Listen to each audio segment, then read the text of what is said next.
Le Pitch Club de Mathieu Madénian. Alors Mathieu Madénian, bonsoir, bonjour, on ne sait pas à quelle heure on est quand vous allez écouter ce podcast. Déjà, merci d'être avec nous dans ce nouvel épisode du Pitch Club. Le Pitch Club, le podcast qui donne la parole aux raconteurs de bonnes histoires. Ah, les storytellers. Tout à fait. C'est ça. Exactement. Donc on est là pour être au service des comédiens, des interprètes, des réalisateurs et des auteurs qui sont là pour nous égayer quand ça va pas. Voilà, donc c'est un peu un masterclass, un peu une interview biographique. Ah oui.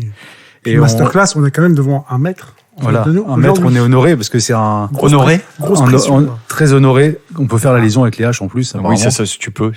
Au montage, tu peux enlever la liaison. Déjà, donc merci d'être avec nous, Mathieu. Et déjà, on va commencer avec l'actu, quelque chose qui nous chafouine un peu en préparant l'émission. On s'est aperçu et quelque chose qui dure depuis des semaines. Alors, je sais pas d'où ça vient ni comment. Et on voulait avoir un peu des éléments de réponse. Déjà, d'où est parti c'est quoi cette histoire d'embrouille avec Nino Arial? Ah oui. Non, mais c'est une connerie en fait, parce qu'avec Nino, pourquoi? Parce qu'on aime bien se clasher. En fait, l'intelligence de quelqu'un, c'est quand tu vois qu'il prend bien les vannes. Tu vois, et ici au Paname, puisqu'on est au Paname et qu'on parle de comédiens qui sont au Paname, on peut pas faire des vannes avec tout le monde. Moi, il y a des mecs avec qui j'aime faire des vannes parce que je sais qu'ils vont les prendre, et eux, ils peuvent me faire des vannes parce que moi, je prends les vannes. Mais l'intelligence, tu la vois à des humoristes, mecs ou filles, qui sont capables d'encaisser les blagues et te les ressortir. Et Nino, ça fait partie des mecs avec qui on aime bien s'en mettre plein la gueule sans aucune limite.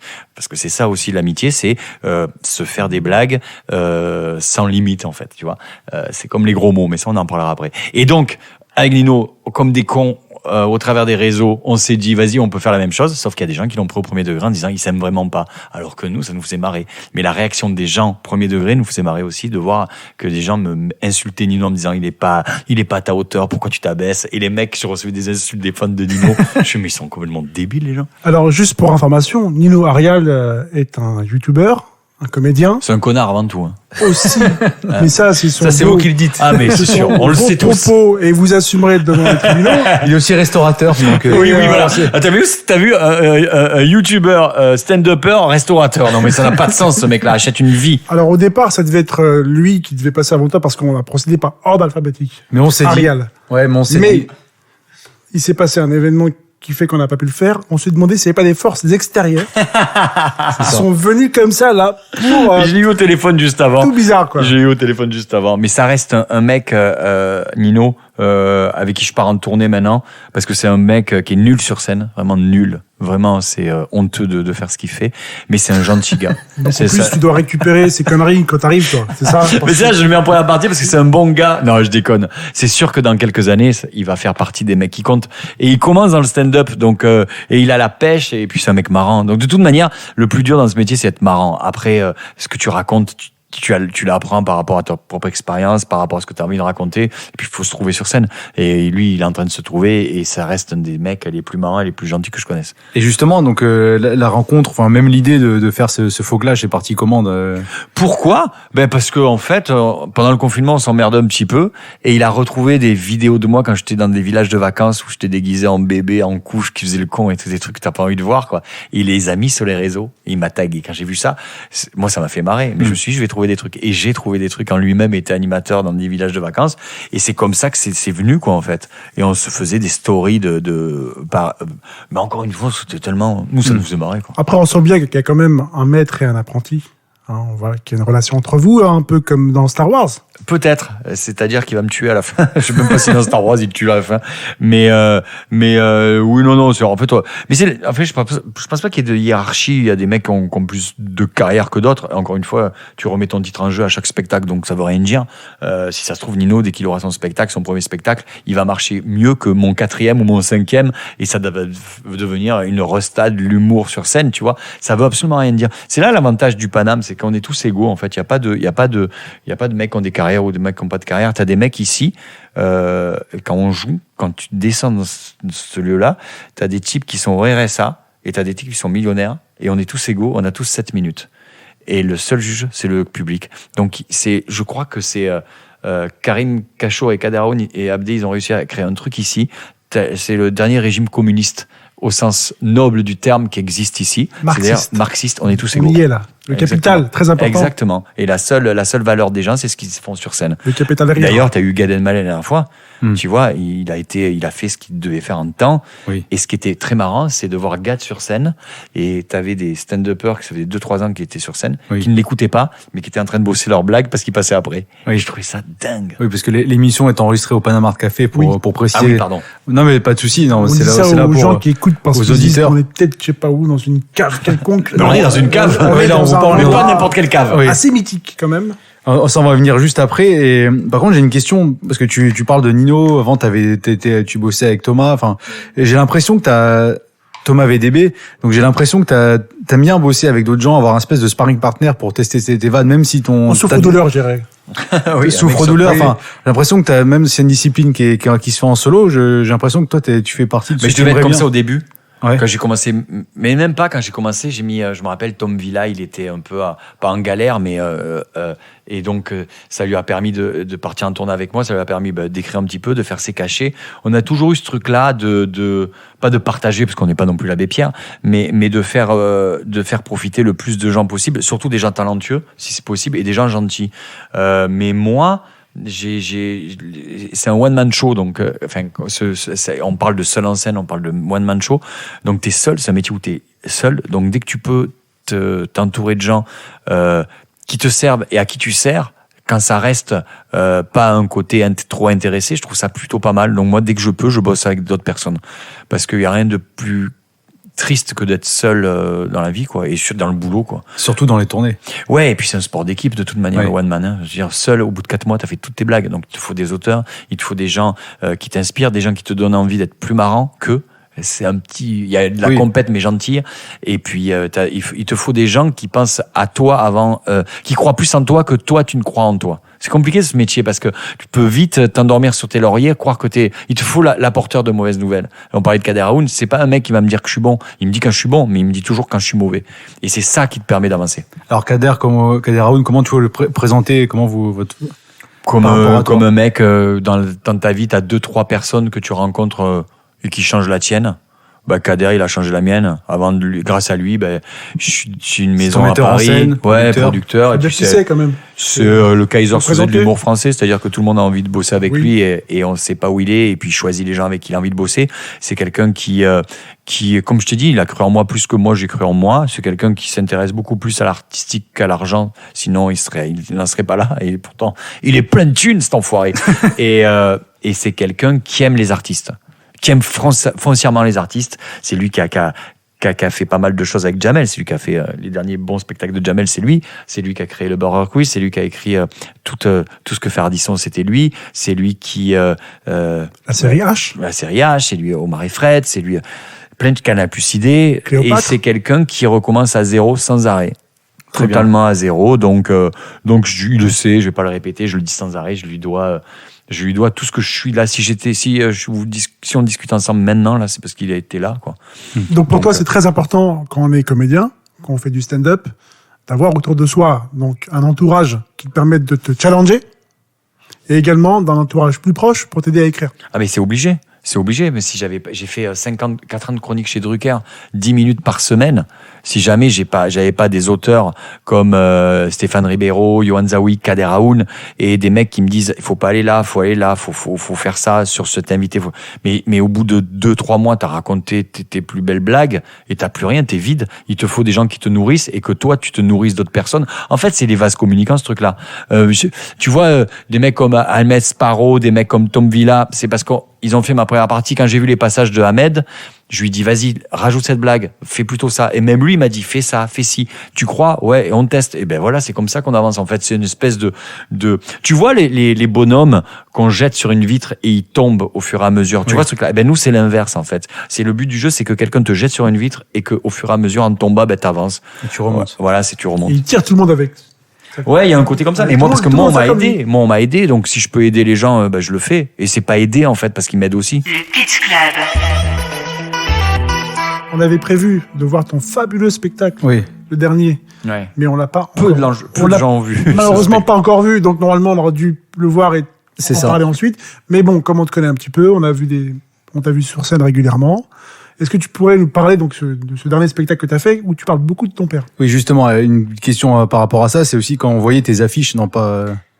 Déjà, on voyait tes affiches partout dans Paris. Pendant le confinement. C'était le spectacle le plus affiché que personne n'a vu. Ouais. Parce qu'ils ont laissé les affiches. On a affiché sur l'école Maurice avant le confinement. Et du coup, pendant le confinement, ils ont laissé. Donc, pendant 2 mois, j'étais affiché. Je faisais partie de la vidéo. Bah oui, gratos. Je suis le mec, oui, mais colonne Maurice. Mais Maurice, je sais pas qui c'est, mais putain, merci.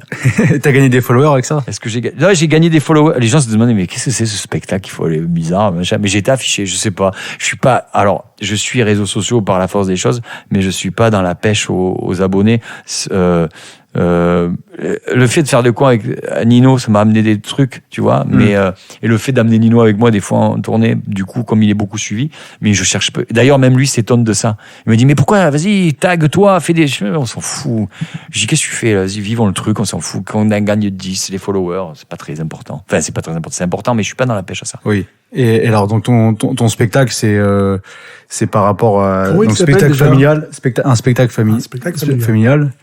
Bon, si tu veux nous en parler parce que c'est un spectacle plus personnel que les dans le sens où tu parles de ta famille, là tu parlais plus de ta vie avant. Ouais, en fait, les spectacles, c'est des accidents. Quand on a fait un état d'urgence, c'était juste après Charlie, donc on a parlé de ça. Mais je me rappelle, le spectacle, je peux vous raconter comment il s'est fait. Il est très simple. Pourquoi on a décidé de parler de la famille? Parce que je fais la dernière au Bataclan capté pour Canal. Le Bataclan qui est à 1 kilomètre d'ici, à peu près. Oui. Donc je fais la capta, on en fait 2, 16h30 et 20h30. On finit à 22h30, tu vois. Je serre quelques mains. Et donc j'ai une salle debout. On se dit, voilà, on a fini le deuxième spectacle. Et avec Kader, il dit, vas-y, on va boire un coup au Paname. Et on vient au Paname ici. Et ça jouait en bas, ici même, là où on enregistre. Il y avait 15 personnes. Et Kader, il me dit, vas-y, monte sur scène. Je dis, mais qu'est-ce que je vais faire? Vas-y, on verra bien. Et je monte sur scène et le premier truc que je raconte, c'est ma mère qui me culpabilisait parce que j'avais pas choisi une date qui lui allait pour la captation de ce qu'on devait faire quelques heures avant. Et j'imite ma mère et mon père et les gens sont morts de rire. En sortant, Kader me dit, voilà, on va écrire là-dessus. Écrivons sur la famille. Et voilà comment on a écrit sur la famille. Et puis, comment on écrit, c'est tu prends une pelote de laine et tu la pousses et tu déplies et le fil il se fait tout seul quoi en fait. Il se déplie tout seul et on a travaillé ici pendant 1 an. C'est-à-dire que j'ai disparu pendant 1 an et pendant 1 an tous les soirs je venais ici au Paname et on essayait de rajouter des blagues, de quel sujet on allait parler, comment on allait les illustrer. Ça s'est fait naturellement en fait. Donc c'est un spectacle sur la famille, sur la mienne, et j'espère que ce spectacle parle aux gens en général sur la leur ou des familles qui connaissent quoi. Et tu fais la métaphore avec la pelote de laine. Est-ce que c'est la même pelote de laine quand tu parles de la famille ou quand tu parles uniquement de toi vu que c'est du stand-up? Quand tu parles de toi, tu parles de ta famille, et quand tu parles de ta famille, tu parles de toi. Par définition, on est tous le produit d'une famille, qu'on le veuille ou non. On se construit par rapport à cette famille, en opposition ou pas. Mais quoi qu'il arrive, on peut pas se détacher de sa famille. Donc oui, il se fait tout seul. Tu sais pourquoi je suis monté sur scène? C'est parce qu'une fois, mon père, quand j'étais petit, m'a mis sur une table, il m'a dit, sois marrant. Tu vois, c'est ça, si mon père... C'était quoi? C'était un dîner de famille, un déjeuner de oui, famille? tous les dîners me mettaient sur la table. Il me disait, vas-y, fais les blagues. Et ça marchait, du coup. C'était pitoyable. Ouais, mais comme t'es un enfant, ça fait rire les gens. Oui, et puis t'as un père qui te dit, t'es génial, t'es super, t'es génial, t'es super. Moi, j'ai eu des parents qui ont cru en moi. Bon, ils pensaient pas que j'allais tout plaquer pour faire ça. Mais on est le produit de, si j'avais eu des parents qui m'avaient dit, ferme ta gueule, t'es pas marrant, je serais pas là, en fait. Ou alors je serais là, mais pour leur montrer que je peux être marrant. Tu vois, en fait, je sais pas. Mais t'as pas eu le truc des parents qui, non, jamais tu feras comédien, c'est un... Non, ils m'ont encouragé, mais le jour où j'ai plaqué toutes mes études pour leur dire, je monte à Paris. Il faut revenir là-dessus. Alors justement, on va en parler. Donc t'as fait les études, donc tu viens de Perpignan. Ouais. Je fais des longues études de droit, de la criminologie. J'ai fait des études à Montpellier, à Toulouse. C'est mes parents qui ont payé les logements, les études universitaires, tout ça. Et donc le jour où je leur ai dit du jour au lendemain, je me casse, je vais à Paris tenter ma chance, ça a été compliqué pendant 1 an. Et tu voulais faire quoi à la base? Criminologie, c'était... Oui, c'est quoi la criminologie? C'est-à-dire que t'es dans une salle, tu peux repérer un tueur comme ça? La crimino, c'est l'étude du phénomène criminel. Donc en fait, le phénomène criminel, ça peut être ce qu'on connaît de manière au travers de la télé, c'est les profilers, les tueurs en série, les mecs enquête, mais ça peut être également pourquoi il y a plus d'agressions, de vol de sac à main dans ce quartier plutôt que là. Donc en fait voilà, ça c'est large en fait, mais c'est l'étude du crime. Et moi je trouvais ça plutôt pas mal parce que moi j'ai grandi dans un petit village aseptisé du sud de la France. Ah donc t'es pas de Perpignan? J'étais encore plus petit. C'est la banlieue de Perpignan. Ah oui, la banlieue de Perpignan. L'arrière-pays. Ça s'appelle comment Saleil. Saleil. Et Saleil, Dédicace à Saleil. Il y a pas de cambriolage. C'est un genre de bled. T'es protégé quoi. Ouais. Et moi ce côté délinquant m'attirait, quoi. Voilà, donc je me suis intéressé au phénomène criminel. Donc c'était avocat, j'aurais pu être avocat, j'aurais pu être gérant de camping, j'aurais pu être responsable à Nîmes en bossant 4 mois par an et en essayant de gérer l'animation de 10 villages de vacances. J'aurais pu faire ça et être tranquille pendant le reste. Mais voilà, la vie, elle fait que... C'est-à-dire, à quel moment, tu es parti sur des rails d'une carrière assez précise, qu'est-ce qui s'est passé, en fait? L'été, je faisais, donc, comme je dis, je réussissais mes examens en juin pour avoir juillet et août tranquille et je pouvais faire tous les villages de vacances et faire mes sketchs. Mais ça restait du loisir. Ouais, j'étais animateur, j'animais des karaokés, j'animais quand Nino a posté ses trucs, c'était des sketchs déguisés, tu vois. Ouais. Mais j'aimais bien monter sur scène. Je me suis accordé une année sabbatique. À la fin de mes études, il y en a qui font le tour du monde. Moi, je suis monté à Paris. Je suis resté chez un pote qui m'a hébergé pendant 1 an. Tout allait bien, tu vois. Mais le jour où il y avait un comedy club qui s'appelle le Moloko à Pigalle, qui n'existe plus. Et je faisais la première partie d'un type qui n'existe plus non plus. Et je faisais des sketchs pourris avec des peluches que je jetais dans le salle. Mais je m'éclatais, en fait. Et à l'époque, j'étais pas marié, j'avais pas d'enfant. Les seuls comptes que je devais rendre, c'était à moi-même. Donc j'ai dit, vas-y, j'ai envie de rester à Paris. Donc, attends, mais quand tu me dis tu montes sur scène, pourquoi t'es allé sur scène? Pourquoi je suis allé sur scène? Ouais. À ce moment-là, je veux dire. Parce que, en fait, quand dans les villages de vacances, tout le monde me disait que j'étais marrant. C'est juste c'est pas pour payer les études, en fait. C'était uniquement pour le kiff. C'est pour le kiff, j'ai arrêté mes études. Et c'est comme si, mais par contre, on me disait que j'étais marrant, mais je faisais rire, Jean-Pierre qui était en vacances, en tongs, et moi, j'étais déguisé avec des yaourts sur la gueule, et je me suis dit, ça y est, je suis comique. Et en fait, quand je suis monté à Paris, que je suis monté sur scène, je me suis aperçu que j'étais pas comique. C'était pourri ce que j'ai fait. D'ailleurs, quand Kader Aoun m'a chopé pour me dire, tu vas faire le Jamel Comedy Club la 2e saison, mais il me dit, tu fais pas ça, hein. Lui, il avait repéré le mec marrant, mais sur scène, c'était nul ce que je faisais. Enfin, c'était nul. C'est pas nul. Oui, c'est nul. Mais maintenant, quand je le regarde, je dis c'est nul, mais je me dis, mais à quoi je pensais? Mais je trouve ça génial. Et c'est toi qui faisais quand tu dis l'animation, c'est-à-dire que tu préparais les sketchs que tu devais faire sur scène dans ces villages de vacances. La jungle, par exemple, sketch à la jungle. Et je disais aux gens, toi, tu vas faire Tarzan. Et donc, je faisais le mec qui montait sur scène, mais la jungle, tu l'as sur Internet, mon Dieu, mais il faut pas le voir. Mais c'était du participatif, c'est du Club Med, quoi. Oui. Mais ça marchait à mort. Oui, parce que les gens, ils sont en détente et puis ils attendent pas grand-chose de vous. Mais c'était nul. Artistiquement, oui. C'était du Club Med, quoi. Mais c'était bien aussi. Je veux dire, c'est une bonne école sur le club. Ah, c'est une super école. Qu'est-ce que ça t'a appris, en fait, ce passage sur les villages de vacances sur scène? Ça m'a apporté d'être heureux, déjà. Ouais. C'est pas rien, d'être heureux dans la vie, tu vois. Il faut le faire. Faut y arriver. C'est déjà pas mal. Ça m'a, à cette époque-là, un truc que t'as plus, ou qui est dur à retrouver, c'est l'insouciance.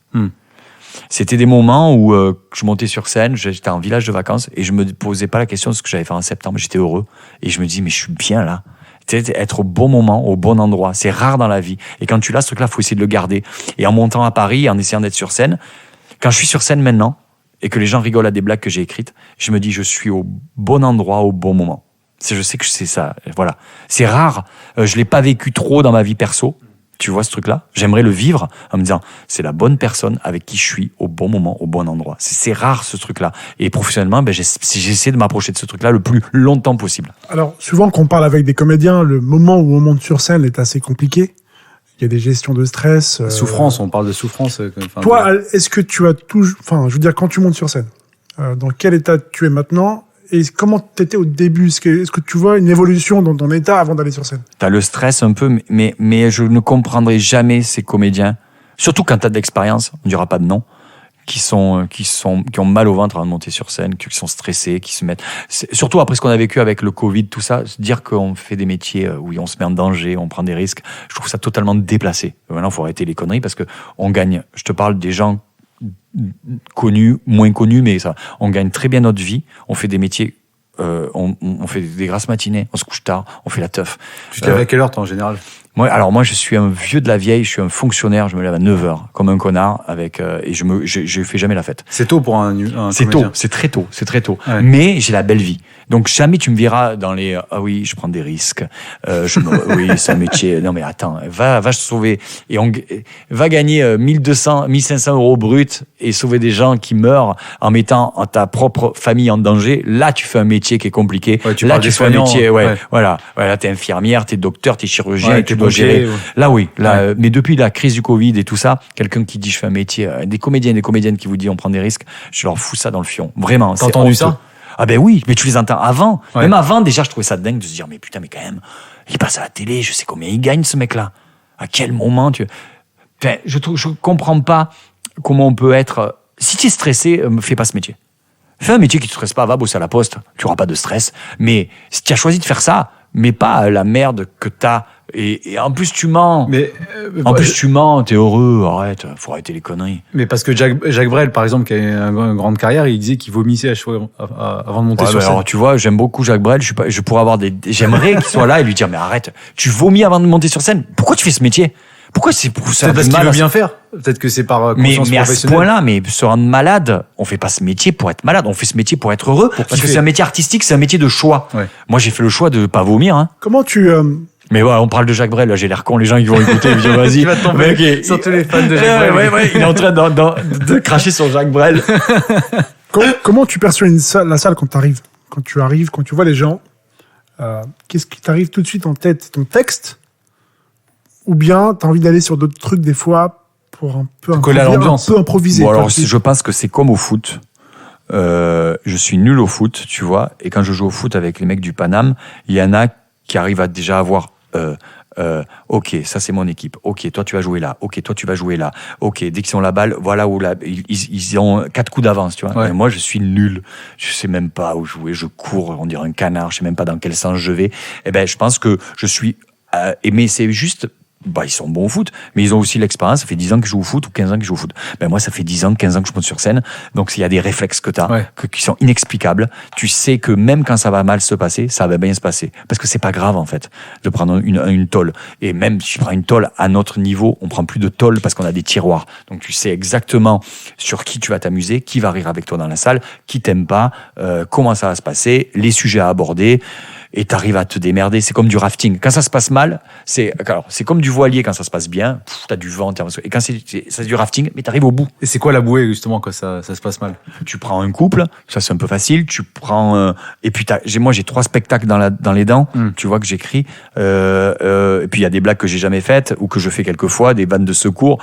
T'arrives à te raccrocher, tu vois ce que je veux dire, à te démerder. Là, tu parles des plateaux, parce que c'est vrai que quand t'es en spectacle, c'est pas la même démarche. Le public, Alors il vient. quand t'es en spectacle, les gens payent quand même 30 balles pour venir te voir. Ils sont C'est contents. comme chez le psy, quand tu payes, t'es prêt à être cool. Donc ils sont contents de te voir. Tu varies des fois comme tu fais un spectacle d'1 heure. Est-ce qu'il y a des variations entre les soirs? Bien sûr, quand tu es en tournée, Nino t'en parlera quand vous l'aurez, il vous parlera de dates qu'on a faites ensemble. Quand tu as le maire du village qui vient te chercher à Toulouse pour t'amener en banlieue d'Albi et qui te dit qu'il est accusé par 6 femmes d'harcèlement sexuel, t'es obligé de rire de ça. Et qui te dit 6, il fait 5, il y en a une qui ment. Et là, tu fais ah ok. Eh ben on va rire. Et t'arrives dans le village, on est intronisé joueur de l'équipe de 13. Et après, on va faire, je baptise le cul d'un cheval parce qu'il a gagné le concours de cheval de trait. T'es obligé de parler de ça sur scène. Et ça fait 10 minutes de spectacle en plus, et tu leur parles de leur village. Parce que les gens, c'est ça qu'ils veulent. Moi, quand j'allais voir des comiques, quand j'étais petit, je rigolais, et je me disais, merde, ce qu'il fait là, il le fera demain, il l'a fait hier, j'ai l'impression qu'il me trompe. J'ai l'impression d'être juste un mec qui paye. Et ben, je pense à ça sur scène. Et quand je monte sur scène, j'essaie de leur montrer un petit peu que j'ai travaillé avant, quoi. Et que ce spectacle-là, je le ferai pas demain. Le Pitch Club de Mathieu Madénian. Pour revenir un peu sur ta biographie, quand tu parles des comiques, tu vois, quand t'étais petit, c'est qui ceux qui te faisaient Dupontel. marrer? Dupontel. Alors, mon père et ma mère, ils me mettaient du Coluche et du Desproges à longueur de journée. Donc, j'imitais, je faisais des sketchs de Coluche, je sais même pas ce que ça voulait dire. Mais Dupontel, quand j'ai écouté Dupontel, l'émission Carnaval de Sébastien, il faisait Rambo. D'accord. J'ai pris une claque dans la gueule, je me suis dit, c'est ce métier que je veux faire. C'est sûr. Ce sketch en particulier, tu fais... Ce sketch, et après, t'achètes tout. C'est encore ces VHS, tu vois ces films. Dupontel, ça fait partie des mecs. Quand tu vois un film de Dupontel, si on te dit pas que c'est du Dupontel, tu sais que c'est du Dupontel. Tu sais que c'est un vrai artiste, ce Est-ce que mec-là. tu l'as déjà croisé Ouais, une fois dans ma vie, maintenant à l'émission de Drucker. C'était à Europe 1. il était invité. Alors moi, une semaine avant, déjà, je savais plus où j'habitais. Parce que la plupart des invités de Drucker, je m'en fous un peu. Ouais. C'est pas grave. Mais lui, je voulais vraiment que... Je me rappelle, plaisir. il est à l'accueil. Ouais. Il arrive à l'accueil et je vais vers lui. Je lui dis bonjour. Je suis chroniqueur chez Michel Drucker. Il fait t'as juste à être marrant. Si t'es pas marrant, je rigolerai pas. Et il se barre. Et là, il t'a mis la pression. Et là, il était en face de moi. Je voyais qu'il était cool, tu vois. Et là, je fais une chronique sur lui. Et pendant 5 minutes, je l'insulte, en fait, dans la chronique. Parce que je lui dis, à cause de toi, espèce d'enfoiré, j'aurais pu être un super avocat, j'aurais pu avoir ça. Et à cause de toi, je suis obligé de bosser pour ce vieux con. Vous me cassez les... Il était, mais mort de rien. Et à la fin, il me dit, c'est bon, t'as été bon. Je l'ai plus jamais revu.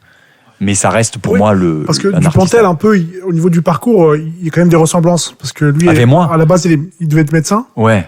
Il a tout lâché pour devenir. Alors, faut savoir que comédien. ces métiers-là sont que des métiers d'accident. T'as aucun mec qui naît et qui se dit, tiens, j'ai envie d'être humoriste. Maintenant, oui, avec les réseaux, tout le monde veut être célèbre avant d'être marrant ou d'être comédien. Mais en général, la plupart des gens ont un métier dit normal et ensuite ils dévient là-dessus. Mais Dupontel, si j'arrive à ça de son petit orteil de talent, j'aurais réussi le mien j'aurais réussi ma carrière. Et justement, comment tu vois, toi, l'évolution, parce que toi, t'as connu un peu le passage en l'avant réseaux sociaux. Et maintenant, avec les réseaux sociaux, est-ce que c'est une façon différente de travailler pour balancer Non, des t'as vannes beaucoup de mecs connus sur les réseaux sociaux comme ce connard de Nino Arial. Mais on va arrêter de parler de ce mec-là parce que j'ai vraiment pas envie de gâcher ma vie. Mais il y a des gens encore qui vont se dire putain mais c'est pas normal, il crache sur Nino. Mais il y a plein de gens connus sur les réseaux qui montent sur scène et vice versa. Il y a des gens connus sur les scènes qui se disent tiens je vais faire des réseaux sociaux. On l'a vu pendant le confinement. Oui. Et ben les deux peuvent être très pathétiques parce que c'est pas du tout le même boulot en fait. Pourquoi Parce que je pense que moi je suis sur les réseaux, je suis pas à faire des vidéos qu'ils font, tu vois, parce que c'est un métier. Et monter sur scène, c'est un métier.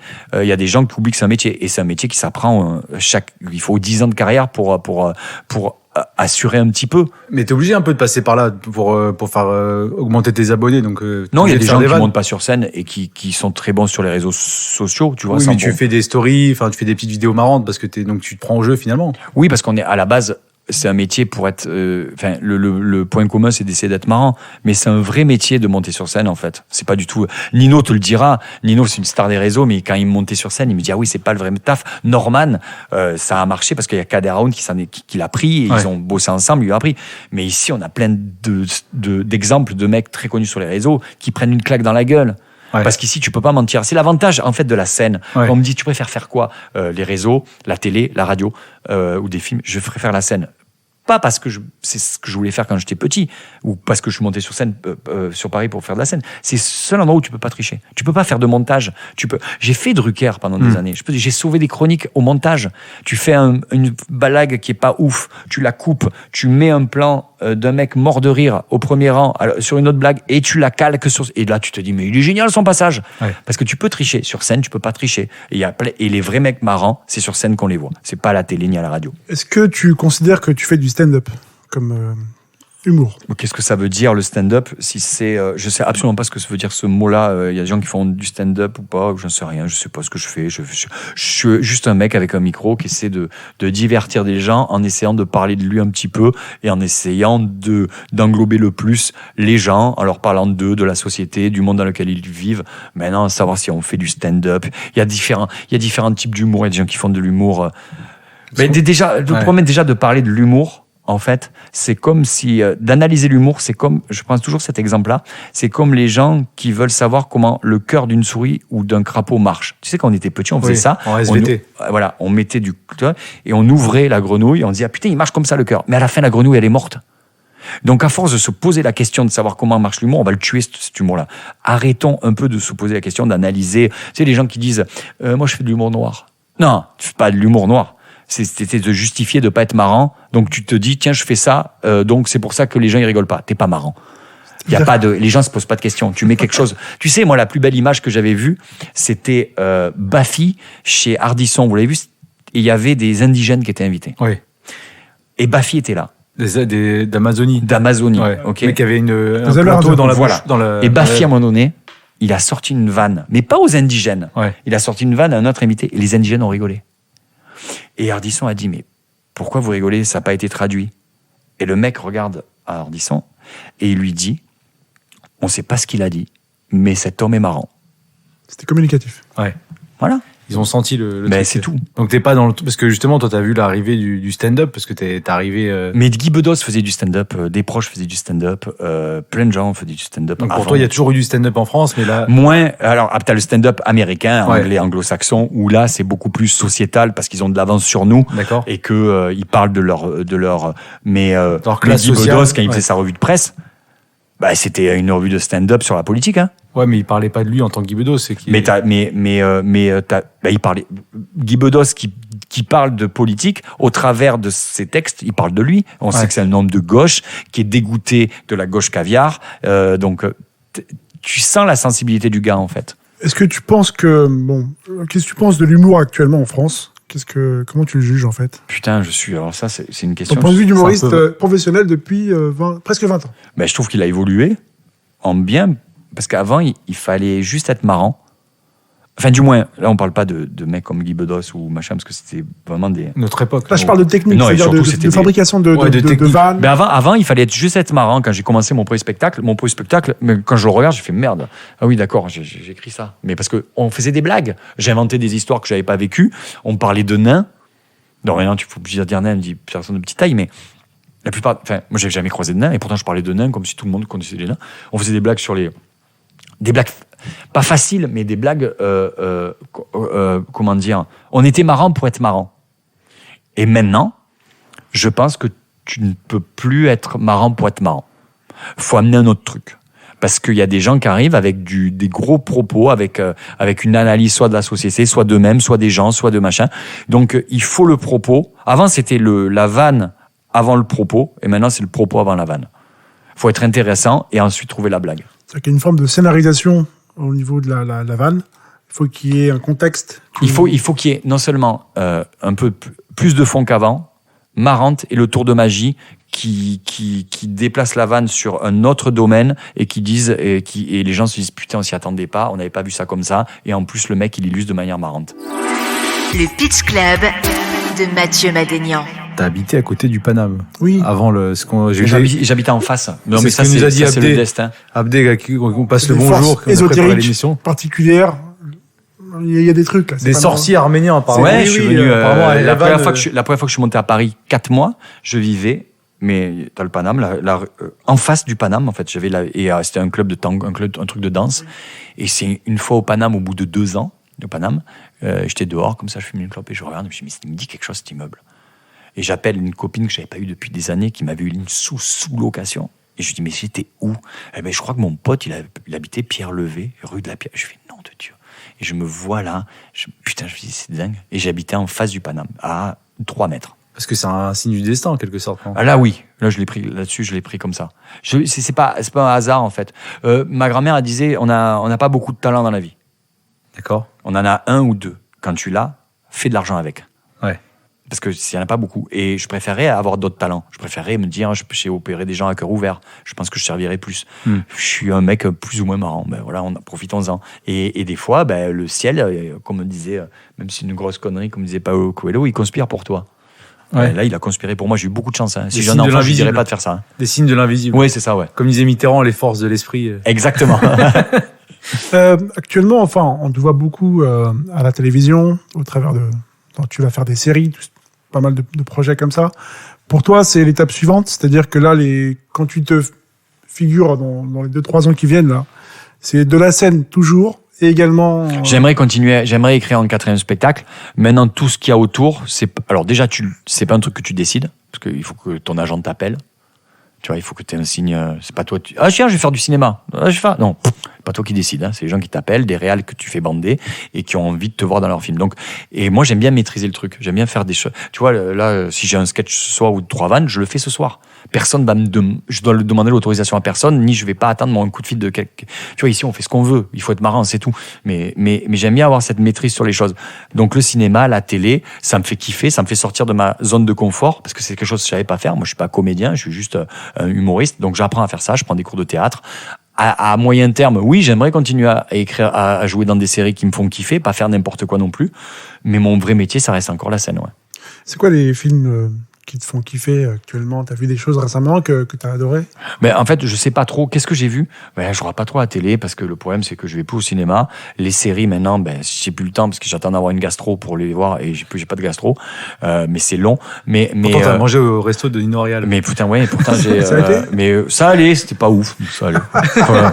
Si vous tombez en panne, rue de Bagnolet, allez bouffer chez Décidément, Nino. il Mais prend tu vois, cher. par exemple, je te parle un comédien incroyable. Le mec qui joue le père dans Breaking Bad. Ah, c'est Brian Cranston. Voilà. Et ben ce mec-là, c'est quand même le père de Malcolm. Oui. Et c'était un mec qui jouait dans un autre rôle dans Jerry Seinfeld. Oui. Tu sais, il jouait Ah, je me rappelle plus. Mais c'est incroyable quand tu vois le rôle de débile qu'il joue dans Malcolm et d'un coup le rôle qu'il joue dans cette série qui va marquer l'histoire de la télé. Il fait un psychopathe. Mais un psychopathe taré qui tourne mal, Breaking Bad.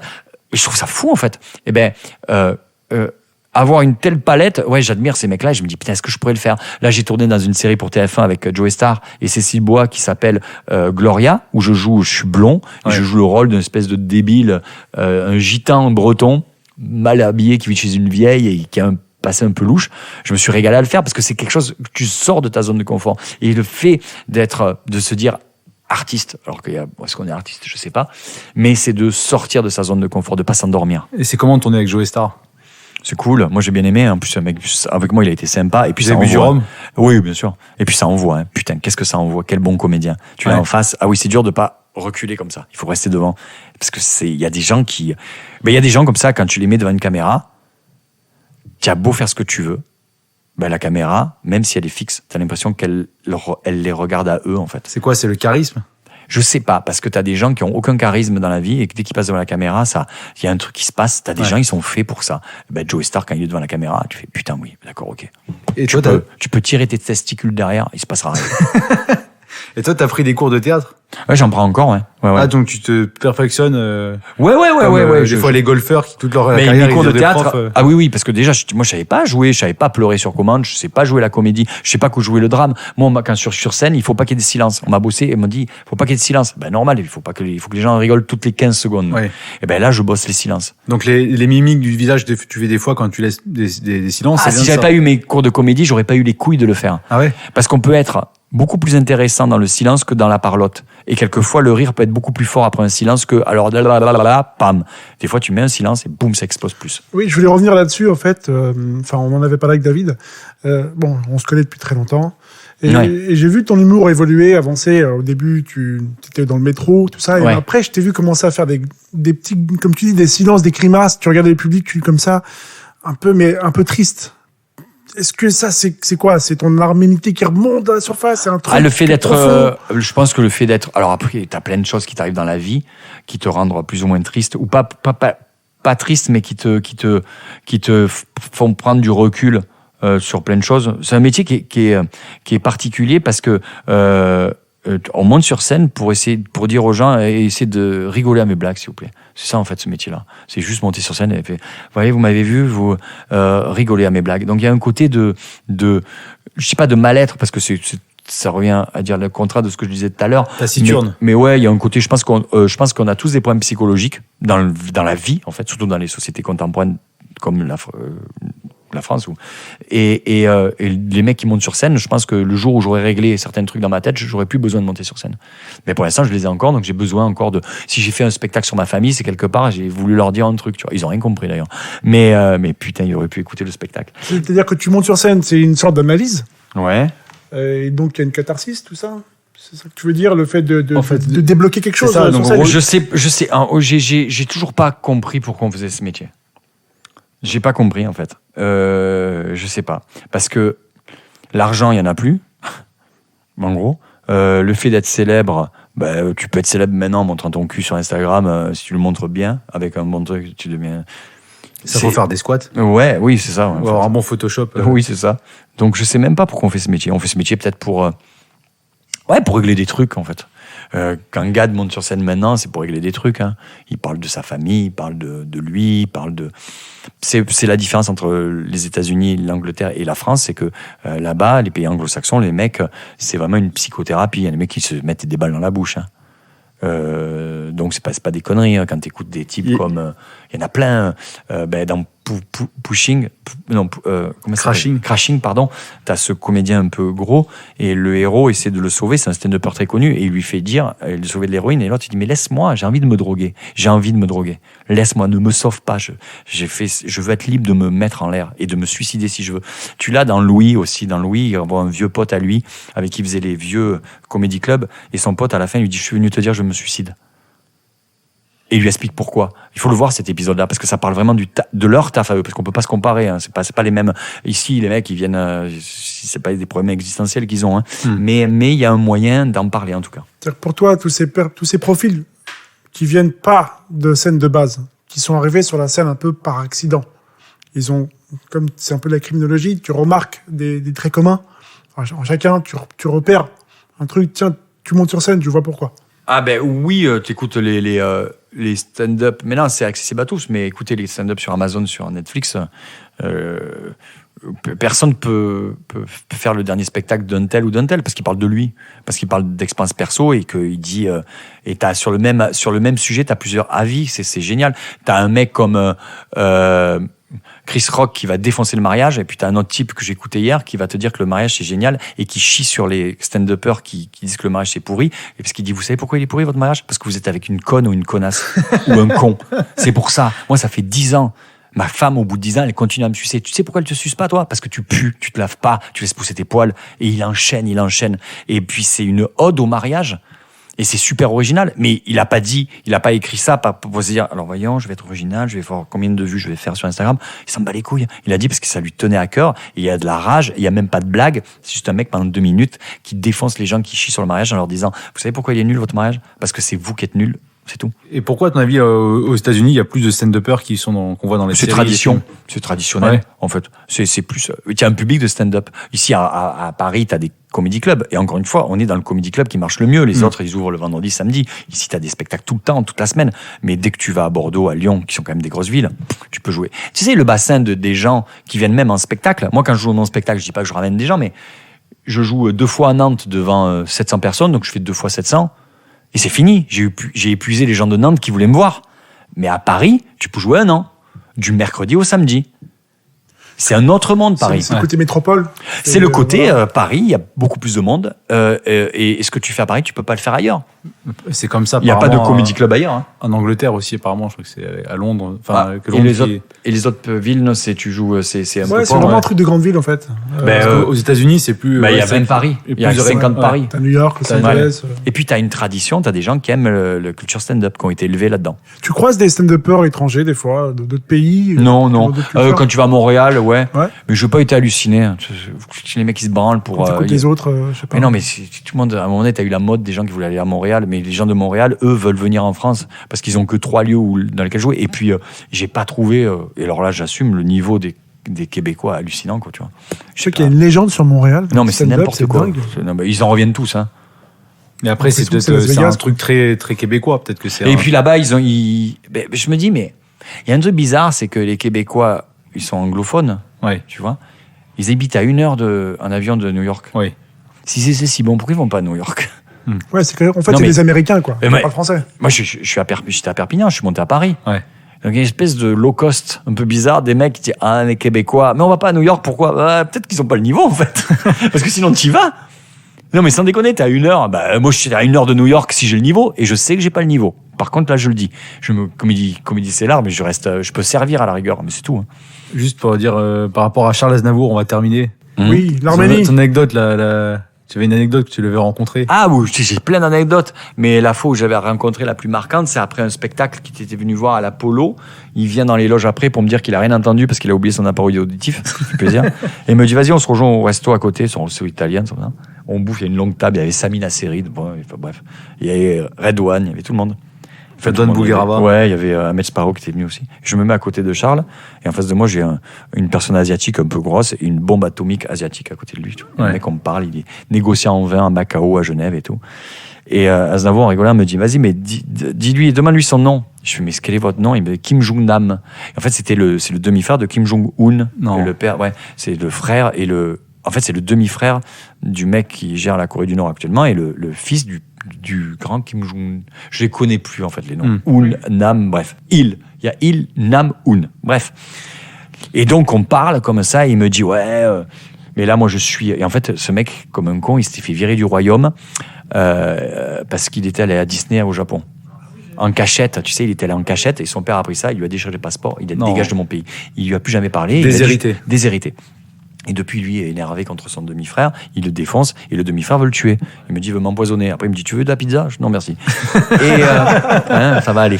Et donc, je l'invite quelques jours après à mon spectacle, où on était à la période de Noël, le 26 décembre, je crois, il vient à l'Apollo, il m'amène une bouteille de Cheval Blanc, 1000 balles la bouteille. On se dit au revoir, chacun fait sa vie. Le 15 janvier, un jour, je me lève, je regarde BFM, et là, je vois les titres, et je vois Kim Jong-un assassiné à l'aéroport en Malaisie, là-bas, tu sais. Et son frère l'avait fait tuer. C'était des meufs qui avaient mis, tu sais, un mouchoir, et ils avaient fait croire aux meufs que c'était une caméra cachée. Et il dit, va voir lui, tu lui mets un mouchoir, on te donne de l'argent. Il met un mouchoir, le mec, on le voit mourir à l'aéroport, sur les caméras de surveillance. Et je vois ce mec, j'étais 20 jours avant avec lui, empoisonné. Et là, le premier truc que je regarde, c'est la bouteille. Ouais. Et je me dis, putain de merde. Si ça se trouve, il y a un truc dedans. Ils lui ont niqué toutes ses bouteilles. Il m'en a donné une. Et j'ai même pas cherché à comprendre. J'ai pris la bouteille à 1000 balles en pleurant. Et je suis allé la jeter dans le truc. Non. Fallait la faire goûter. Ou la vendre, t'aurais pu la goûter. J'ai qui la goûter, papa? T'es malade ou quoi? Ou la vendre sur le bon coin. Mais voilà. Ça, c'était, mais c'était Aznavour. Et quand j'ai revu Aznavour, je lui dis, quelques mois après, vous avez vu ce qui est arrivé à Kim Jong-un? Il me fait, c'est les choses qui arrivent.